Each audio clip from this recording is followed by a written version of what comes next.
It is my particular pleasure, ladies and gentlemen, to be moderating the session today that would look at how sustainable development can tackle interrelated global patterns such as poverty, inequality, hunger, and environmental degradation. And I'm indeed very happy to be joined on my left by Mr. Hans Kleinsman, who is the Executive Director of Ernst & Young. Warm welcome to you, Hans. On my right, we have Madame Naja Rocha, who is the Directrice Adjointe for the UNDP. A warm welcome to you. Thank you. And to our farther right side, we have Dr. Ignasi Guardans, who is the Chairman of CUMEDIAE, if I pronounce that right, and he's also a former member of the European Parliament. So I think it's very appropriate for the discussion that hopefully we will follow, because we have somebody from the United Nations, we have a former politician, and we also have a lawyer, businessman, and me, the boring educator. And the subject that we hopefully will tackle, or the theme, with your permission, I would actually like to introduce it by looking at a presentation that was done by a group of graphic artists called Cultural Survival, which was presented in 2006. And it looks at the dimension of sustainable development, but if you look carefully, it also starts to integrate the notion of community, community participation, and the notion of culture.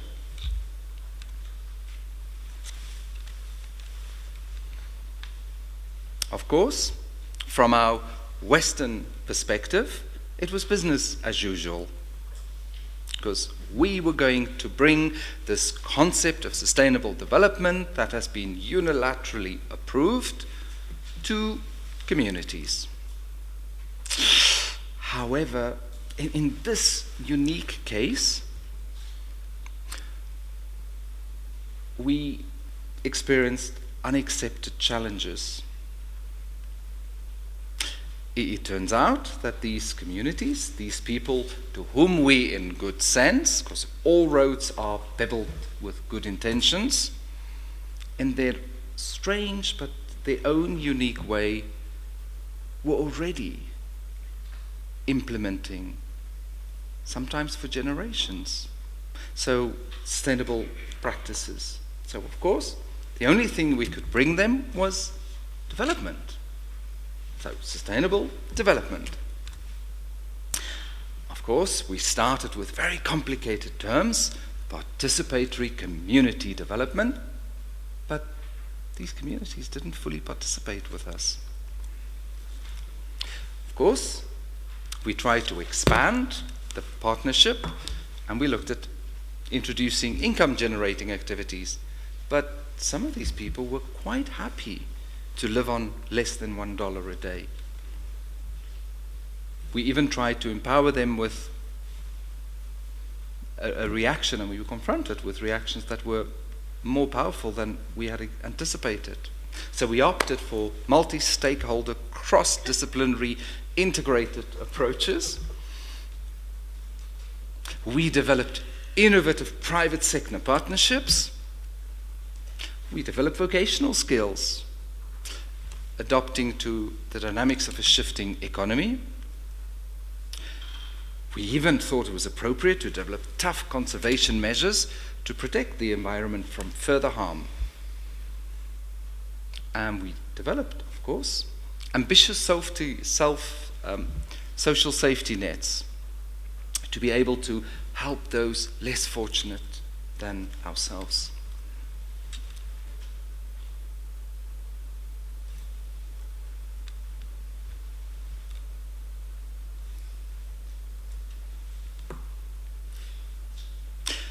Ladies and gentlemen, the question that I would like to pose as we open this panel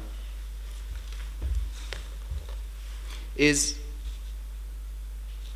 and maybe I could start with our legal eagle, Mr. Kleinsman, Do you believe, Mr. Kleinsman, that the paradigm or the body of knowledge that constitutes sustainable development does sufficiently consult or integrate the community?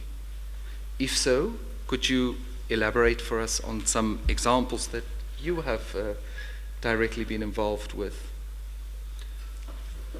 For all intents and purposes, it should. Coming in and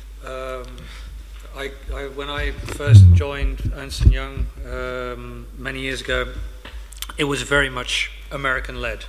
So, and the overriding culture was American. Over the years, what has taken place is that all the various countries under a common brand are allowed to develop their own identity and work on their own theme, albeit within certain guidelines that overall make sense. We were just having a discussion with how, because as you may have noticed in my presentation, there's a very big black spot in our little Africa picture within EMEA, and Africa is a vast continent. Again, I believe that the next 10 years we'll be seeing great things. The trick for us is to find local partners who will work with us, and we can embrace what they are about and how they function in their local communities and local markets, so that we can become part of that community rather than coming in and using the shotgun approach. And that is, I believe, the only sane way of approaching this. Thank you very much. If I can just take you up on how would you see the role of culture, trying to bring the three key elements that you mentioned, the identities of the communities, the specific guidelines as identified both from the commercial dimension but also at communal level, and how this partnership based on equity can be fast forwarded by tapping into the dimension and the potential reward of the notion of culture? With respect to culture, and when you're looking at a corporate environment, there's two things. You have what we have as inbound, so work that comes from the outside and goes to a specific country, but also that's the inbound, and then you have the outbound, which is the local countries that further develop and go and do things elsewhere. Now, for us, obviously the inbound is the initial driver, but we are very much interested in the outbound, because unless the local advisors understand the local psyche, the local habits, the local specificities, they will not be able to come up and meet the demands of the clients that are asking the various questions. So whichever way you twist it, they will need to be anchored in their local communities and be perceived to be local and acting global, rather than being a franchise of some faraway corporate behemoth. Does that answer your question? Thank you very much. If I could turn briefly, I would just like to invite a statement from each one of our panel members, and then I will open it to the floor. So if you would please bear with me. So, Madame Guardans, if I could ask you, from the UN perspective, has the UN Millennium Development Goals then failed in its contribution? Because what we've heard is very much underpinned in the different objectives of the UN Development Goals. Could I please ask you to give us a brief statement? Well, it won't be a statement because this panel is not about statement, but much more about exchange actually with the audience, and I think it's very important to keep it that way. We definitely cannot say that all the MDGs have been achieved, that's for sure, but we cannot say it failed. I mean, we have different progress according to different countries, and also we should not forget that the economic crisis, the financial crisis, the oil crisis, the food crisis actually really did not help it. But I really would like to comment on your question regarding what is the positioning of the culture. I would like to say that based on our experience, the culture actually dimension is an input and an output. It is an input because you cannot address the same way every issue everywhere. I mean, it doesn't make any sense. And it is an output because a lot of our work is really to support the mindset shift. Because in many cases, this is what it takes actually to really make some progress when it comes, for example, to equity and equality, when it comes to rights, when it comes to corruption, when it comes to a number of issues. Most of the time, it's also a question of a society change and a mindset shift. So this is definitely an input and an output. And it's out of question actually to come the way it was presented here and say that we have the universal knowledge. We have a lot to learn from the local communities. And whatever we do should be totally and 100% driven by the demand and the local needs. And the reason why a lot of development strategies actually failed, it's mainly because we thought that there was the Pandora box where you open it and boom, all of a sudden you have all the great solutions, all the great techniques, all the great instruments to fix a problem. We need to listen to them. This is really critical if we are serious actually about sustainable development. Sustainable development is about people. It's not about strategies only, it's not about policies only, it's not about tools, it's not only about numbers, it's not about step market only, it's really about making sure that people are at the center of whatever we do, and therefore we have to listen to them, we have to give them a voice, and we have also to listen to their needs. And sometimes what they want to do, we might not agree with it because this is different from our mindset or our culture, but still, development starts with respect. Thank you very much. If I can ask Monsieur Ignasi Guardans,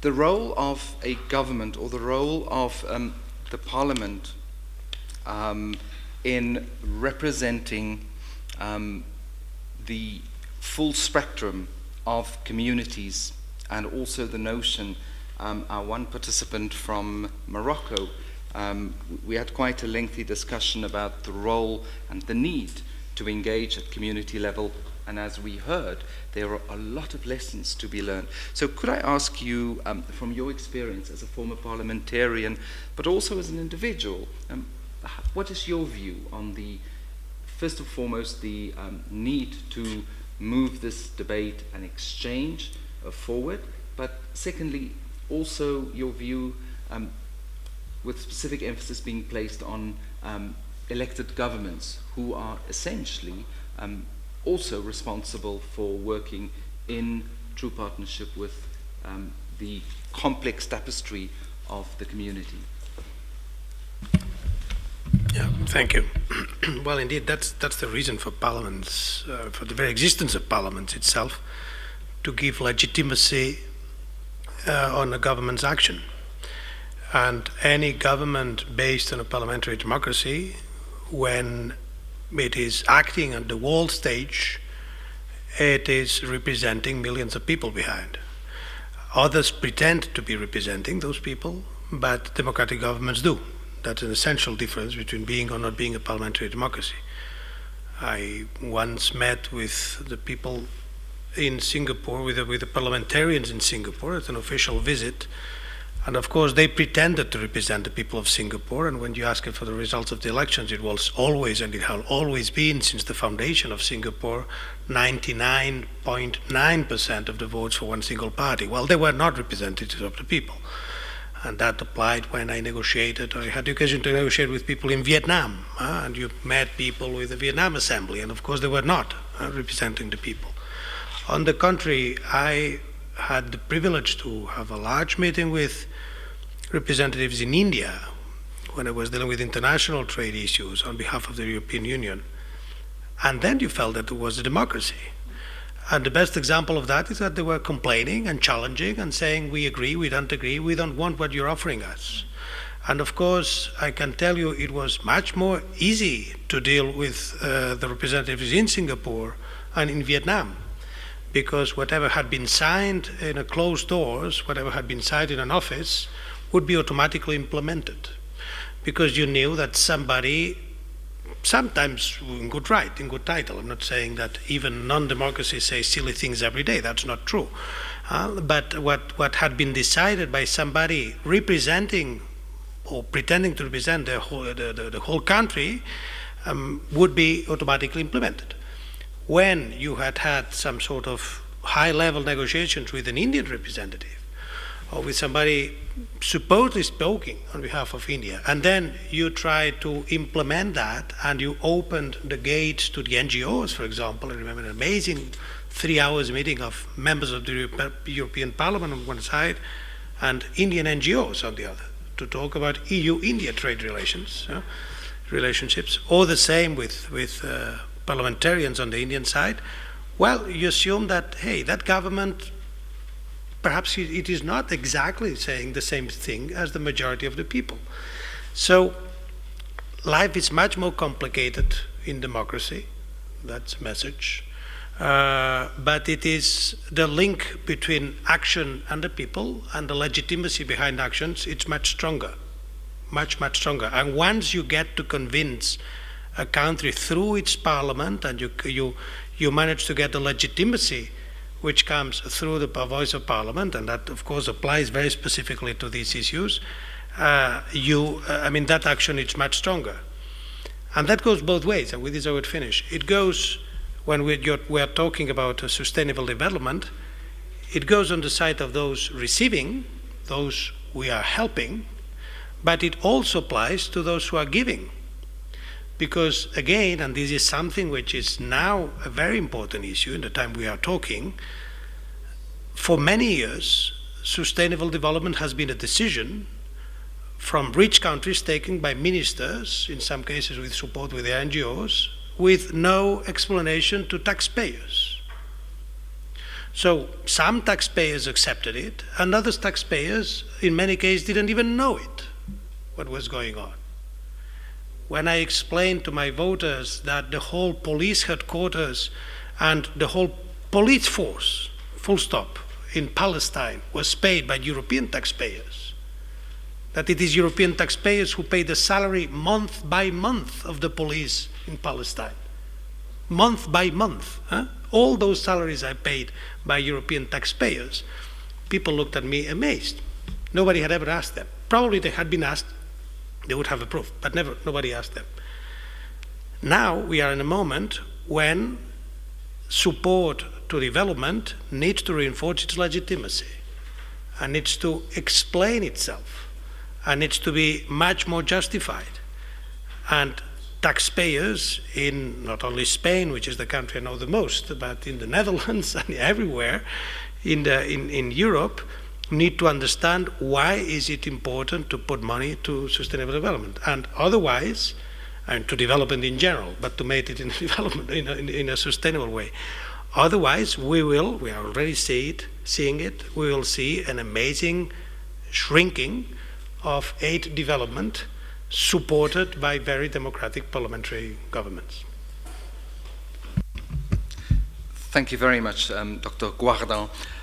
And I think this is an important element, because we've seen that sustainable development is very often, and I hope the panel members would agree with me, when we look at the way we have tried to integrated within our everyday lifestyles in Western Europe is very much a commitment to a certain lifestyle.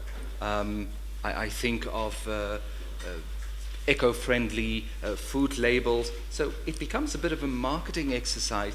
And as we've also heard, with these shrinking economies and the screeching halt of economic development, which we are currently experiencing in Western Europe, the real threat that poses is that there would be less and less direct funding available to further continue and to remain more committed to sustainable development practices. One example is there is, let's remain sufficiently vague, one of the strongest countries in Europe who recently have decided that they will reintroduce coal to produce energy. And again, one asks yourself, what has happened to the commitment to sustainable development? Because we know the science, what it says, but yet we are, for the sake of short-term commitments, we are willing to throw our ethical commitment out the window for short, minuscule benefits. But on that, I would like to open the floor and ask you for your questions that you have for any member of the panel. But before that, Madame Rochat would like to contribute. Madame Rochdi. No, Najat, it's easier. I just wanted to mention one thing which is very important to keep in mind when we are addressing, let's say, the next generation of development goals. The game has changed as well. It's not anymore only the countries in the West, actually, who are also driving that. I mean, don't forget that the emerging countries and the emerging economies, not only the BRICS, by the way, but moreover, more than those, are also having a very important role now in identifying and defining what would be the next priorities and the next goals. And for us in UNDP, this is a great news because it means that actually the empowerment, which is really at the heart of sustainable development, is really bringing new actors and new partners and new players, which are definitely more sensitive to a number of issues than the only westernized, the way you put it, issues. The second thing, and I think Ignasi, you were referring to that, is the accountability. It is more and more on the agenda, and we should really, really keep it very high, because that's also the difference between democratic countries and governments and non-democratic countries and governments. In the one hand, in the one category, accountability is definitely there. On the other category, it's not there. And this is also a very important cultural and education actually issue, because the citizenship in those countries is not really educated enough actually to ask, for reasons, for justification, and actually to push for accountability. Glad that you mentioned the subject of ethics that was also touched by Professor Gattiello this morning. I have the feeling that in a Western society, money has become the only value and the only parameter where success or anything is judged. A singer is good because makes so many millions per year. Is Damien Hirst the most paid artist contemporary because he's the best, or is he the best because he's the most paid? At a conference from a Swiss banker, I learned with surprise that even though the financial sector represents maybe 20% of the GDP, it represents up to 50% of profit. So my question to the panelists is, what can we do in the terms of development, sustainable development, to bring ethics before profit and growth?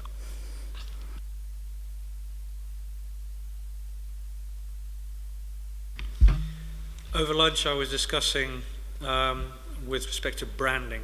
So one of the things that is actually helping at this moment is branding, because there's nothing more important than a brand. As I explained in my presentation earlier, now have common branding. We have everything is centrally is approved, etc. We used to have very many deviations on the theme. We now have one common brand. So that has become pivotal in identifying yourself, in associating people with this brand, in attracting talent, in attracting clients, and basically at the end of the day making money. So in that respect, I believe that doing the right thing, that would be on the rise. I see that with a lot of my clients, at least, that ethics is an important element, because doing the right thing, getting the policies in place, making sure that people do the right thing at the right time, that has become a priority, for the very simple reason that it has an influence on the brand. And old examples, for instance, in the time I was living in Vietnam, there were discussions with respect to, we knew this living there, that in the Nike factories there were kids gluing the soles to the shoes. We have had the whole Foxconn saga spread out in front of us in the last months, and we've seen Apple scrambling to get their act into gear and making sure that the processes and procedures in place to not only be perceived to do the right thing, but actually making sure they get people out there who authoritatively and independently sign off on the fact that the right things are happening. So in that sense, also the people's innate sense, knowing that we're on the planet with X billion now, and we'll need 3 planets in the course of the next 30 years, that something has to happen, and that that thought will need to be applied, and that, you know, money may not be the only thing that we measure by, but also by doing the right thing. Thank you very much. Please. There's something in the way you phrase the question, which is, I have a slight disagreement with that. I think I agree on this, I fully agree on the substance of what you're saying. But the way you ended your question, I noted here, I mean, how to put ethics before profit. And that's where I disagree. I think that we should not have a sort of, to put people into sort of choice between profit or ethics. And then the good people go for ethics, and the bad people go for profit. And the nice people go for ethics, and they remain the stupid but very ethical and poor people and completely unpowered people of our society. And those who are really brilliant without ethics are the ones going for profit and creating the growth of our society. I know I'm making a caricature of what you said, which, with all my respect, for the sake of dialogue. But I think that the message is the other. We should have ethics and profit with ethics, and growth with ethics. And that's an essential thing. And that's much more practical than what it might sound, or much more philosophical than it might sound. I mean, there should be much more ethics taught at our business schools. There should be much more ethics, or much more, let's put it the other way around, much more entrepreneurship shown and taught to those who have these ideals. There's lots of people in our societies with lots of ideals who don't have the entrepreneurial thing, the entrepreneurial spirit behind, and they are living that for others, which I wouldn't say they are the bad people, that was exaggerated, but that's creating an imbalanced thing, and that's, see where we are. You just said it, 25% of the GDP, 50% of the total benefits. I mean, of what is real benefit? Well, that means that we have left the growth of our societies to the people with less ethics. Where are the people with ethics? Just teaching at universities about the importance of ethics. I have a huge respect for teaching in university. I did it myself in the previous reincarnation. But if we leave ethical people for religious people and people in academy and people writing books and everything which is pragmatical, real to the others, we have a problem. I think I totally agree. It's just a matter of the light on the perspective. Well, we should grow up with ethics. I mean, it's not, because once we are already a businessman or a businesswoman or a politician, it's already too late, whether we have it or we don't. So I think that there is a very important role actually to the educators, and it starts really at a very, very, very young age. And ethics should be part of all what we do, actually. And of course, nobody is denying that we need profit, but everybody should understand that profit without social responsibility, profit without ethics is exactly what led us to the crisis the past 2 years. I mean, it's as simple as that. So for once we have the arguments, you know, we can argue about this just to show the results. And it talks to them much more than anything else because they are not doing the same profits. So it definitely speaks to them, and it sounds like music to their ears. Unfortunately, and this is based on our experience as well, coming back to the branding, I mean, branding is definitely important, and it's really sad, actually, that a lot of actions are branding driven, because a lot of those people I met with personally were just caring about looking good. It was not really something you know, a conviction, a belief that this is really their duty and this is the right thing to do, but they knew for sure that through that they will be looking good. So I would like to come back to the accountability, accountability, accountability. If accountability is really a value and principle and a behavior and something that we can find everywhere, you can be sure that the civil society, for example, will make sure that if a business, a corporate who is not behaving according to the ethics, you can be sure they will find a way to, you know, to make it known. Again, when it comes to politicians, again, and using all what we have, I'm not going, I mean, Facebook and co helped, you know, coming up with the revolution. So maybe it is also our revolution and our duty to make sure that we use also those media to ask for accountability and to make sure that ethic is at the center of whatever we do. As an idealist, I would tell you we need a new world order, but I'm also realistic, otherwise I won't survive in UNDP. Thank you very much.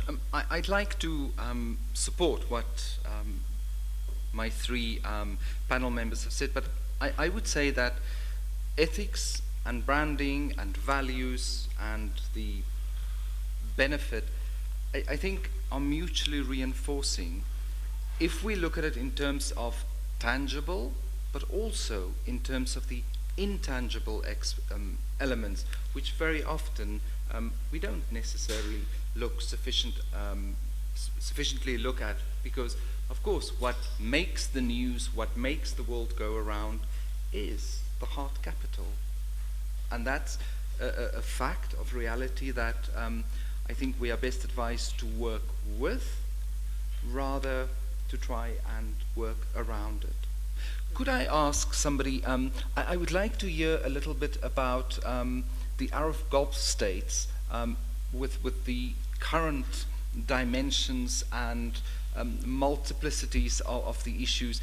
How are you feeling? What do you feel about these specific notions that's been mentioned? Because on the one hand we heard about legitimate governments and businesses, but what happens in countries of transition where the civil society has decided that the governments in place do not represent the values anymore? Is sustainable development then, does it remain a priority, or is it something that goes onto the back burner? Please. My name is Akin Akiboye. I'm from Holland, but originally from UK. When you are talking about the present situation within the Arab world, we have seen that it depends on individual or countries or some group of people that believe that, you know, certain principles are not actually working. Now, I would like to actually bring the notion from the socialist group within EU, because they emphasize that, you know, profit seems to have actually taken over from the civil society. because everything that goes on within the Arab world is profit, profit, profit, profit. And it depends on the political philosophies of these people who are in government. And therefore, they have not actually, bring new things to their people. And that is the main reason why they have suppressed the people so long. And those Arab socialists who want to bring in new things have not been allowed to do that due to political interests of external groups. And in short, we can see that people are ready to change, but it depends on the external stakeholders who want to influence decisions from outside due to political interest. Well, I will wear a double hat, UNDP, and also as someone coming from the Arab region. So, and in my former life, I was in the opposition in my country. The DNA of the Arab Spring was really the request and the call for a decent life. It had nothing to have with with a number of things that were in the media. It was really about decent life. Decent life is also about ethics, about values, and about principles. It was not an organized civil society that did that, actually. It was a spontaneous, actually, movement of youth, or thanks to them, who really decided that no more, no more. They just said no more. Now, of course, a lot of them are disappointed because they thought that this is something that will happen very quickly and moving overnight, from a totalitarian regime to a democratic regime. But we all know here that, first of all, to get a real democratic government and a real democratic governance, it takes also citizenship. And it takes a citizen who knows exactly what politics is about, who knows exactly what responsibility is about, who knows exactly what rights are about. And unfortunately, it so happened that for the past 30 years, none of the Arab citizen was going to the school or to anywhere else and getting the right citizenship and political education. So let's all be realistic and don't kill this beautiful revolution that started. It's only the beginning. We are very, very, very far from really saying, wow, all of a sudden the region became democratic. Of course, there are a lot of interests in between coming from anywhere. And if they have been able actually to come in, it's because they have been allowed to come in. And if they have been allowed to come in, it means that there are still some, existing past kind of behavior and attitude and non-democratic decisions. But still, let us still, support that, because it will take time before getting the right citizenship and the right political education, and at the end of the day, the right leadership, which will definitely, strengthen and consolidate the real democracy in those countries. I felt that I had to clarify that, and again, as UNDP and as an Arab woman coming from this region, and mainly because as UNDP, we have been really very much involved. And actually, this is directly linked to sustainable development, because sustainable development without good governance doesn't go very far.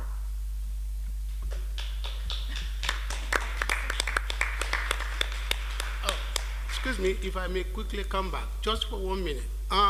Yes, why I actually, appreciate what you have just said now.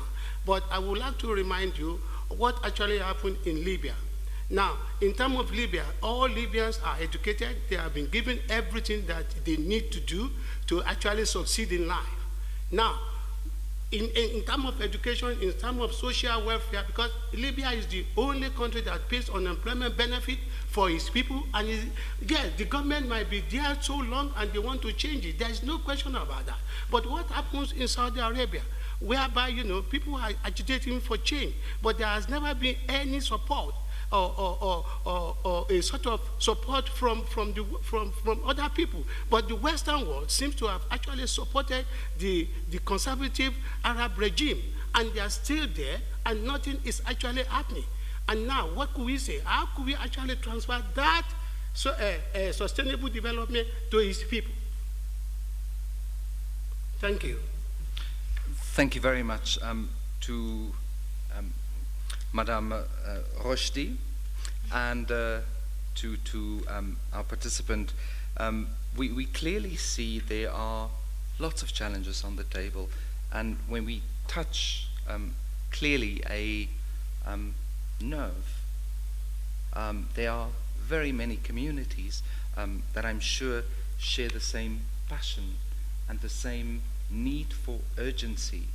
And here I would like to just go back on the words that Dr. Guardans shared with us during his opening comment, where he said, the role of parliamentarians, by definition, governments, be they elected or not, is about the promotion and the facilitation of democracy. But democracy, ladies and gentlemen, we've seen, is hard work. It's exceptionally hard work, and the only way that it can be done with successful outcomes is through concrete actions in partnership with the community that is based on legitimacy. Any other forms will simply not work. Please, can we have Madame? Yes, thank you very much. I'm Jana Peri. I come from Finland, but I live here in Switzerland.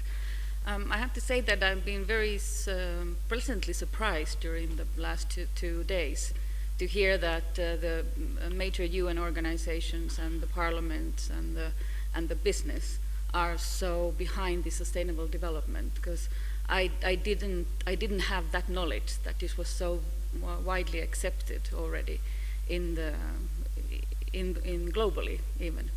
But what are the biggest roadblocks in your view? Why are we not there yet? Then what needs to happen for us to get to the practice? Doctor, can we ask you to?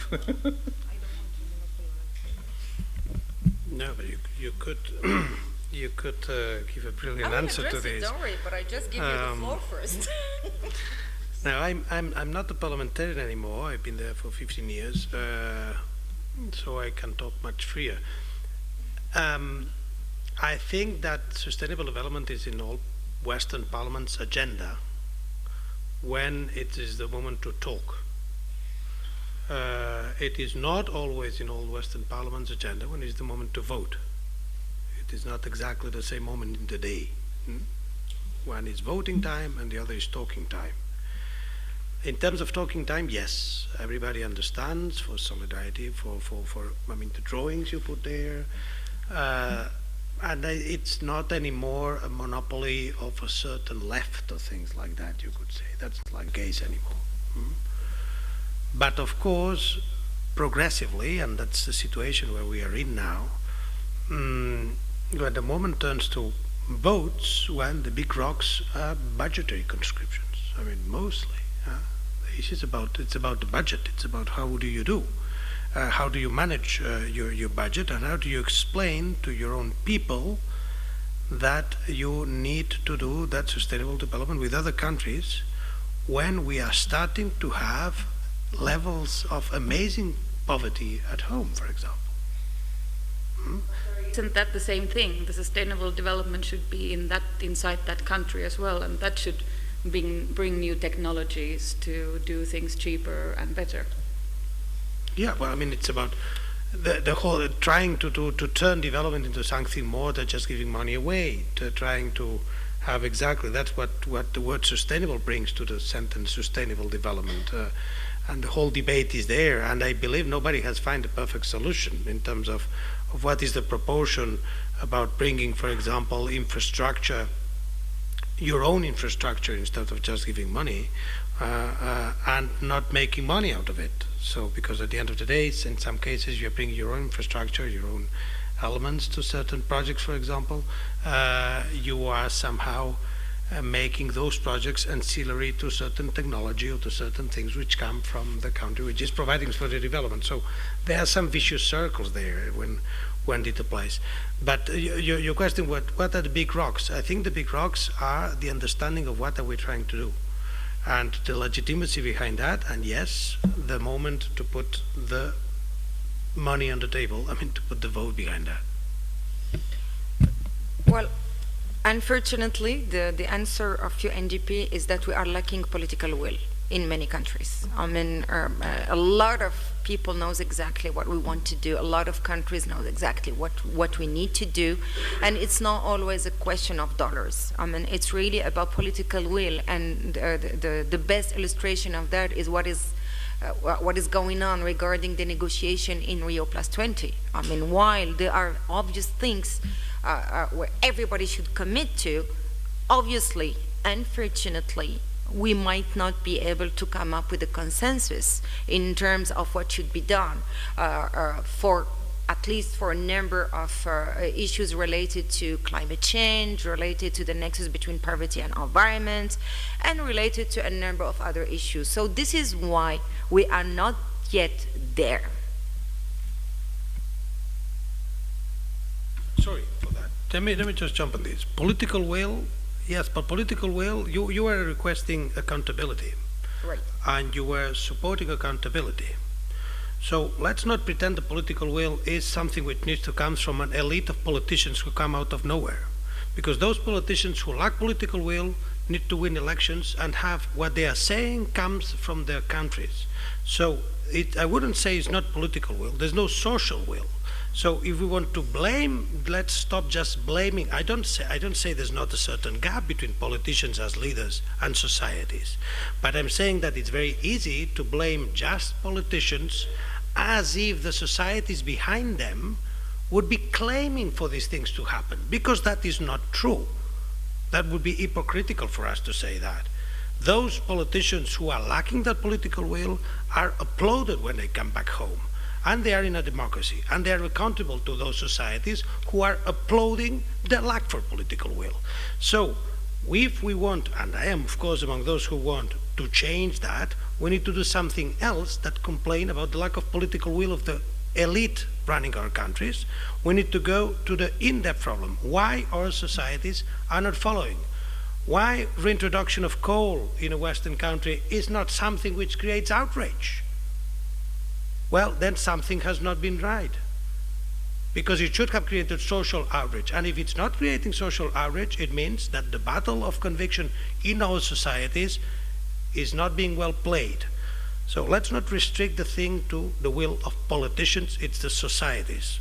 Otherwise, it's in contradiction with the idea that those politicians are accountable to those societies, because we live in democracy. Thank you very much. We have 5 minutes left, and I would like to try to get 2 more questions, please. Yeah, as we are talking about sustainability and development, and I've heard from you guys with the UNDP and also other conversations, how can we consider in building relationships?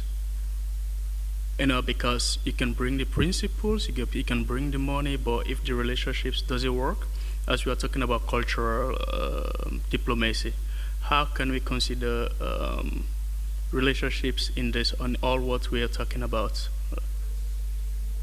For example, when UNDP goes into a country, how the relationship is considered, politicians and with the people they are leading, also relationship has a role also. Thank you very much. Can we ask Madame Rochety to please give us the perspective from how the United Nations Development Fund, who is representing governments at the same time, how do you engage in finding consensus and agreement on these, as we've heard, very, very complex and sometimes very confusing topics? It's a long story, but I will make it short. You know, UN as a whole and UNDP in particular, we are an intergovernmental body, you know. And in the beginning, let's say that 30 years ago, or almost 60. The only vis-à-vis we had by that time to discuss actually what would be development strategies and support the only relationship we had by that time was only with national governments.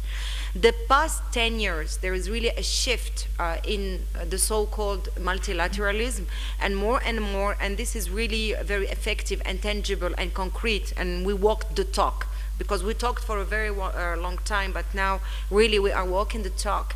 It's really about inclusive multilateralism, where the negotiations are not only with the national government, and those are important. I mean, nobody can, whether in democratic or non-democratic countries, it's a must, we have to do it.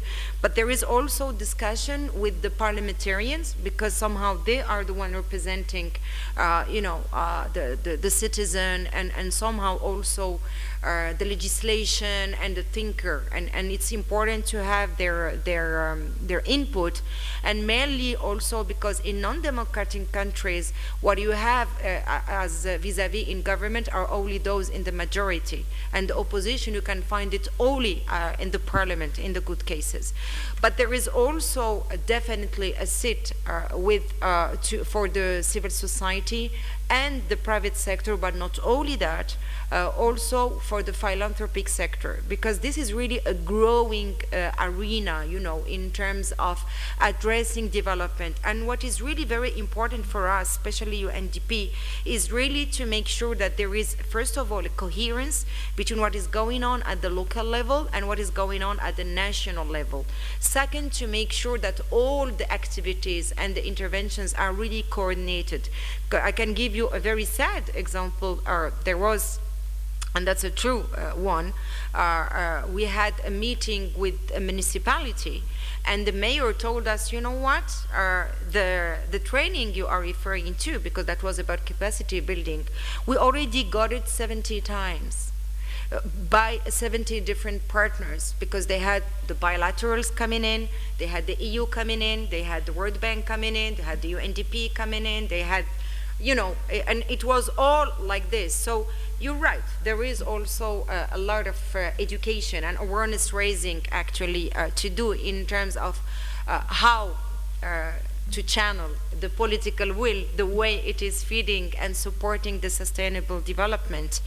But also there is really a mindset shift, actually, really, and cultural change within the UN agencies, where it's not anymore I talk to the minister only to come up with what would be the priority for sustainable development in the country, but also to make sure that we give a voice to those who don't have a voice otherwise, and to still get their input and their contribution when it comes to priorities.